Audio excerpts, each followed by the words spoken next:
मुझे चिंता हो रही है। देश भर में 50,000 से ज्यादा कार्यक्रम हुए। राम जी का जन्मदिन है, हम सबके आराध्य हैं, भारत के महानतम पूर्वजों में से हैं। तो फिर सड़क पर आना, नाचना, कीर्तन करना, जुलूस निकालना और शोभा यात्रा में राम जी की मूर्ति को लेकर के नगर भ्रमण कराना, ये तो हमेशा से होता आया है। यही तो कर रहे थे, किसी के विरोध में नहीं कर रहे थे, किसी के खिलाफ नारा नहीं लगा रहे थे, अपने लिए केवल कर रहे थे। तो फिर हमले क्यों हुए? मैंने अखबारों की रिपोर्टिंग्स देखी, मैंने वहां पर भी पता किया जहां जहां के समाचार आए। मीडिया भी यही कह रहा है कि रामनवमी के जुलूसों पर हमले हुए। हमला करने वाले कौन थे? तो इन सब जगह पर हमारे जुलूसों पर मुसलमान समाज के एक हिस्से ने हमला किया है। जी, वहीं ये हमला क्यों होता है? एक जिहाद की मानसिकता है। वो मानसिकता पूरे संसार को दो हिस्सों में बांटती है, और जो मुसलमान धर्म को नहीं मानते उन सब पर आक्रमण करने को उचित मानती है। मुझे दुख है कि पश्चिमी बंगाल की मुख्यमंत्री ने इस विषय पर जिम्मेवारी का व्यवहार नहीं किया है। उन्होंने कहा भी है, उनके राज्य में 33% मुसलमान रहते हैं। उनके बयान केवल अपना वोट बैंक पक्का करने के लिए। और हम जुलूस निकाले, शांतिपूर्ण निकाले, उस पर हमला हो और मुख्यमंत्री हमलावरों को दोषी न माने। वो तो जिन पर हमला हुआ है कह रहे हैं गलती उन्हीं की है। कल शाम को उन्होंने बजरंग दल को भी लपेट लिया। तो वो इस मौके का लाभ उठा करके मुसलमानों में वोट बैंक पक्का करना चाहती हैं और हिंदू शक्तियों पर अपने दमन को बढ़ाना चाहती हैं।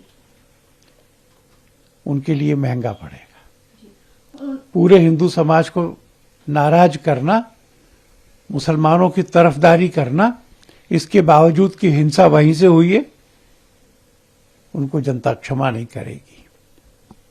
उन्होंने ये कहा कि इस हिंसा के पीछे जो हावड़ा में हुई, इसमें ना तो हिंदू थे ना मुसलमान थे, बजरंग दल और अन्य ऐसे संगठन थे जिन्होंने बीजेपी हथियारों के साथ शामिल हुई। आरोप झूठा है और अभी तो जांच भी नहीं हुई होगी। अगर जांच के पहले मुख्यमंत्री ये वक्तव्य देती हैं तो फिर जांच के निष्पक्ष रहने की भी सारी संभावनाएं समाप्त हो जाती हैं। और ये बयान जब उन्होंने दिया तो हम लोगों को लगा कि पश्चिमी बंगाल की पुलिस से किसी निष्पक्ष जांच की अपेक्षा अब कैसे होगी, और इसलिए हम ये चाहेंगे कि ये जांच सीबीआई को सौंपी जाए। निरपेक्ष तटस्थ एजेंसी वो इसकी जांच करे और जो कोई भी दोषी है उसको दंडित किया जाना चाहिए। गृह मंत्री ने भी राज्यपाल से बात की है, धारा लगा दी गई है, इंटरनेट सेवा भी सस्पेंड कर दी गई है। ममता तो पत्थरबाजों को क्लीन चिट दे रही हैं। यही तो दुख की बात है कि इन सब मामलों को भी अगर चुनावी चश्मे से देखा जाएगा और वहां के बहुमत वाले समाज को निरंतर अपमानित करेंगे तो कैसे होगा। मुझे याद है कि चुनावों में जब उनको लगा कि हिंदू ज्वार है तो उन्होंने अपनी सभाओं में चंडी पाठ किया था, ये दिखाने के लिए कि वो भी अच्छी हिंदू हैं। वो कैसी हिंदू है उस पर मेरी टिप्पणी नहीं है, पर वो मुख्यमंत्री हैं, उनका एक राजधर्म है। उनके बयान बताते हैं कि वो इस राजधर्म का पालन नहीं कर रही है, वो जांच से पहले निर्णय दे रही है।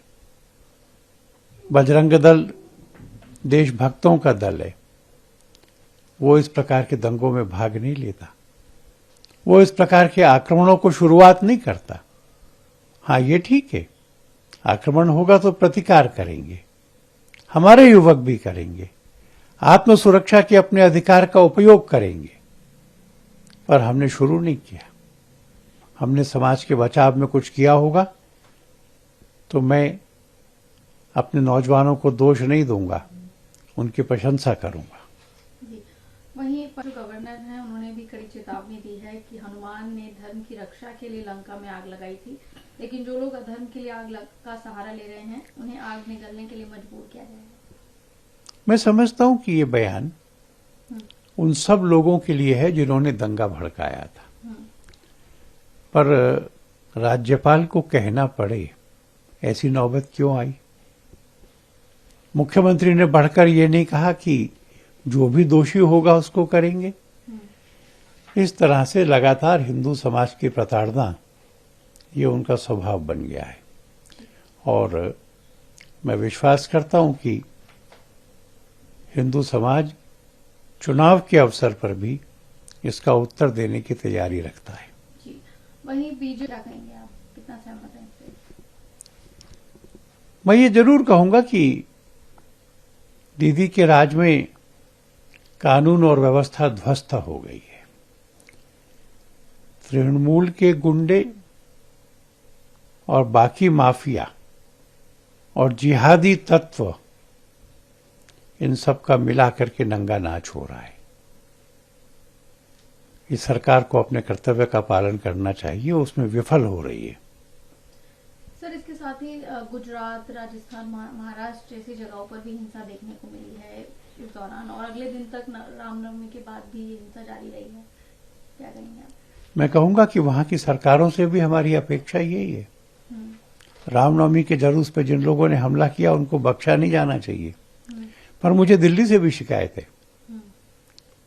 सरकार इसलिए होती है कि लोग अपने धार्मिक कामकाज, पर्व त्योहार मना सकें।